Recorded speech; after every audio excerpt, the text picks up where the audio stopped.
Once upon a time, in a faraway kingdom, there lived a beautiful princess named Snow White. She was known far and wide for her radiant beauty, her ebony hair, and her skin as white as snow. Snow White's kindness and gentle nature were equally renowned, and she was loved by all who knew her. However, Snow White's happiness was marred by a wicked stepmother, the queen. The queen was a vain and jealous woman who could not bear the thought of anyone being more beautiful than herself. She would often consult her magic mirror and ask, "Mirror, mirror on the wall, who is the fairest of them all?" The mirror, bound by magic, would always reply, "You, my queen, are the fairest." But as Snow White grew older, her beauty surpassed even the queen's, and this drove the queen to madness.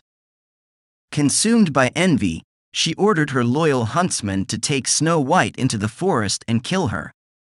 The huntsman, unable to harm the innocent princess, let her go and told her to run far into the woods, never to return.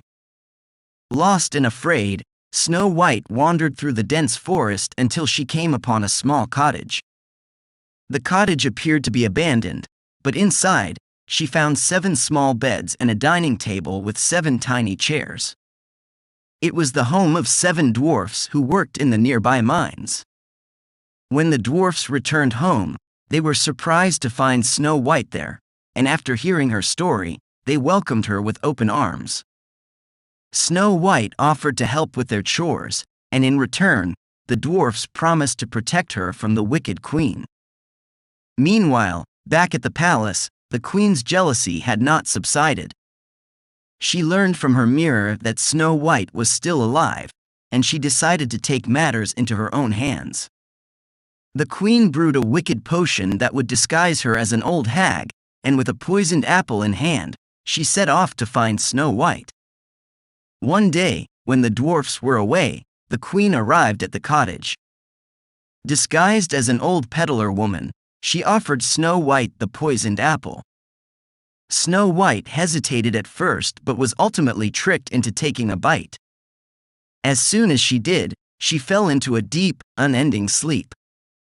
When the dwarfs returned and found Snow White lifeless, they were heartbroken. They placed her in a glass coffin in the forest and mourned for her. Word of the beautiful princess in the glass coffin spread throughout the land. One day, a prince from a neighboring kingdom heard the tale of Snow White and came to see for himself. Struck by her beauty, he begged the dwarfs to let him take her coffin to his kingdom. Reluctantly, they agreed. As the prince's servants carried Snow White's coffin, they stumbled on a tree root, dislodging the piece of poisoned apple from her throat.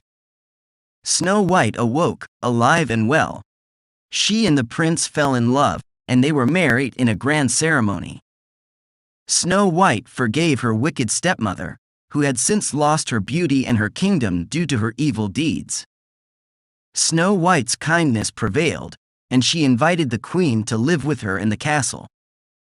And so, Snow White's story became a tale of beauty, kindness, and forgiveness, a reminder that even in the face of jealousy and cruelty, goodness can triumph, and love can conquer all. They all lived happily ever after.